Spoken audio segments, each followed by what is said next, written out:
صفعة على وجه معجب قد تغير مستقبل الهضبة الفني والجماهيري. ماذا جرى ولماذا انفعل مطرب الجيل إلى هذا الحد؟ تعرف على القصة الكاملة حول قيام عمرو دياب بصفع شاب على وجهه حاول التصوير معه،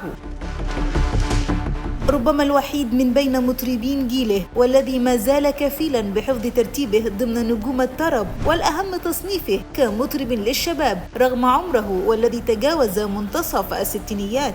ويبدو أن عمرو دياب قد انتهج مجموعة من التعليمات والإرشادات الصحية والرياضية مكنته من ظهوره على هذا النحو من اللياقة والحيوية، طبعا مع حرصه على التعاون مع صفوة الملحنين والموزعين، ما أسهم في استمرارية تألقه الفني وتصدره المشهد. لكن تأتي الرياح بما لا تشتهي السفن ليقع الفنان في سقطة لا نعلم حتى لحظتنا هذه مدى تداعياتها وتأثيراتها على نجم مصر ومطربها الأشهر والأهم، حينما حاول أحد المعجبين الشباب التقاط صورة معه بإحدى حفلات الزفاف. يرفض المطرب لازدحام الحفل المقام، ومن ثم يحاول الشاب إجباره على التصوير، فلم يكن من عمرو سوى أن قام بصفعه في موقف لا إرادي، ما أثار غضب وانتقاد جماهيري واسع تجاه المطرب، خصوصا أنه يتمتع بشعبية فائقة ليس فقط في مصر لكن على مستوى الشرق وربما في بعض الدول الأوروبية أيضا. إلا أن بعض المتابعين حاولوا التماس العذر للمطرب،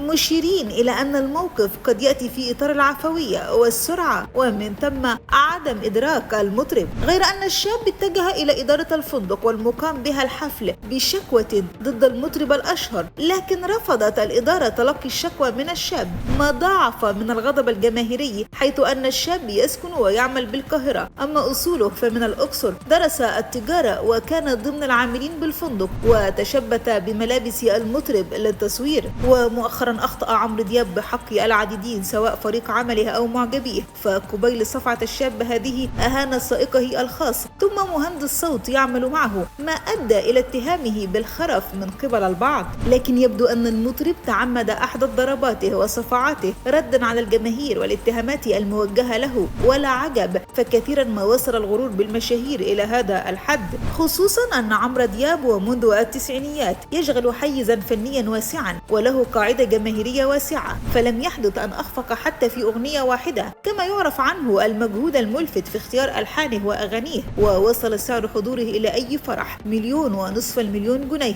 في حين تجاوزت أسعار تذاكر حفلاته الآلافات. ومن المنتظر أن تطالب نقابة الموسيقيين ومعها بعض نقاد الفن المطرب الأشهر من أجل الاعتذار لجمهوره ومعجبيه، غير أن احتمالات تقدم الشاب بتحرير بلاغ ضد الهضبة تبقى واردة على خلفية حجم الضرر النفسي والذي تعرض له. ويعرف عن عمرو دياب انعكافه على عمله ونظامه اليومي، تحديدا الذهاب إلى الجيم، وهو ما انعكس بصورة واضحة على نجاحه واستمراره، ولم يكن يوما من مثيري الجدل، غير أن علاقته والفنانة دينا الشربيني قللت من أسهمه، خصوصا أن طبيعة العلاقة لم تكن واضحة، ارتباط رسمي أم مجرد علاقة عابرة أو حتى صداقة. والسؤال برأيك، هل نقبل اعتذار الهضبة؟ معظم المعلومات والتي تمت الاستعانة بها جاءت في تغطية ومتابعة فريق منصة إيجي جورنال. لو لديكم أي كلمات تودون توجيهها للهضبة بإمكانكم ذكرها في التعليقات، أما لديكم أي قضايا أو موضوعات تودون إثارتها بإمكانكم أيضا ذكرها في التعليقات.